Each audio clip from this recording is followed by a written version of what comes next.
सुप्रभातम, आपका स्वागत है। आज का प्रकरण है गुरु उपदेश, जिसमें हमने देखा था कि सुकनास चंद्रापीड़ के पुत्र तारापीड़ को उपदेश देता है जब उसका राज्याभिषेक होता है और अपनी विद्या को पूर्ण करते हुए आश्रम से महल की ओर लौटता है। और सुकनास उसे बताता है कि जब व्यक्ति में अहंकार आ जाता है तो वह जब राजा बनता है और व्यक्ति में जब अहंकार आ जाता है तो उसके साथ क्या होता है, वही हमें यहाँ पे देखना है। चलिए देखते हैं क्या कहता है आगे सुकनास तारापीड़ को। गुरु वचन अमलपि सलिलम इव महदूत जनयति श्रवण स्थितम सुलभ भवस्य। अभवश्य का अर्थ होता है अशिष्ट व्यक्ति के, श्रवणम कानों में, अशिष्ट व्यक्ति के कानों में, सलिल का अर्थ होता है जल। तो क्या कहा गया है कि गुरु का उपदेश वाक्य निर्मल होता हुआ भी अशिष्ट व्यक्ति के कान में पड़ने पर वैसे ही अत्यधिक पीड़ा उत्पन्न करता है जैसे निर्मल होते हुए भी कान में पड़ा हुआ जल। इतरस्य तु करणी इव शंखाभरणमानं शोभासम उपदाय अधिकतर उपजानयति।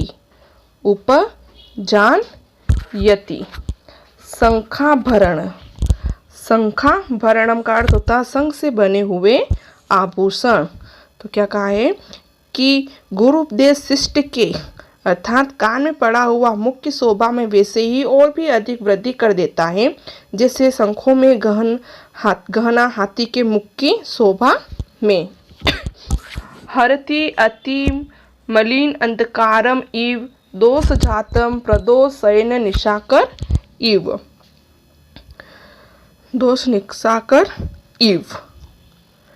अत्यंत मलिन दोष समूह को वैसे ही दूर भगा देता है जैसे प्रदोष काल अर्थात रात्रि काल का चंद्रमा नितांत घोर अंधकार को भगा देता है।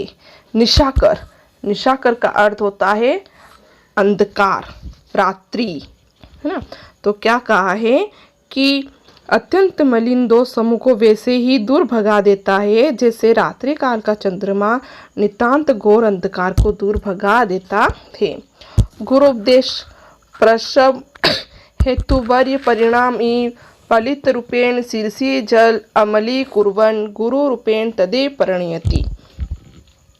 आगे परिणयति क्या कहा है कि शांति का कारण गुरु का उपदेश उसी दो समूह को निर्मल बनाते हुए गुण रूप में वैसे ही बदल देता है जैसे बुढ़ापा के समूह को स्वच्छ बनाता हुआ श्वेत रूप में और विषय के रस के आस्वादन से दूर तुम्हारे लिए उपदेश का यही उचित समय बन गया है। अयमे च आस्वादित विषयम ते काल उपदेश। काल उपदेश तुम्हारे लिए अभी यही समय, उपदेश देने योग्य यही समय है। कुसुम प्रहार झरिते ही हृदय जलमी गलतु उपदिष्ट। क्योंकि कामदेव के बाण के प्रहार से छिदे हुए हृदय में उपदेश जल में पड़ी हुई वस्तु को भी गला देती है। अकारण च भवति दुष्प्रदे अन्वय श्रुतम विनयस। और श्रेष्ठ कुल या विद्या दुस्वभाव वाले व्यक्ति की विनय का कारण नहीं होती। चंदन प्रभो नहदति कम अनलह। चंदन से उत्पन्न आग क्या जलाती नहीं। किम प्रसम हेतु अपि प्रचंड तरी भवति बड़वानलो वारिणा। अथवा शांति के कारण जल से भी समुद्र की आग और अधिक भभक उठती है। अर्थात जो अहंकार की आग है, जब तुम राजा बन जाओगे तो तुम्हारे जो अहंकार की आग है वो और भभक उठेगी, जो तुम उसे अपने करीब मत आने देना। आगे कहता है गुरु उपदेशनाम पुरुषाणाम अखिल प्रक्षालम अक्षम अजलम स्नानम अनुपजात पलिता दिव्य रूप अपमंजरम वृद्धत्वम। और गुरु का उपदेश पुरुषों के संपूर्ण मलों को धोने में समर्थ बिना जल का स्नान है, बालों की सफ़ेदी, बालों की सफ़ेदी आदि का कुरूपता उत्पन्न किए बिना अनोरोपित दोषम गुरु करणम बुढ़ापे का बड़पन है।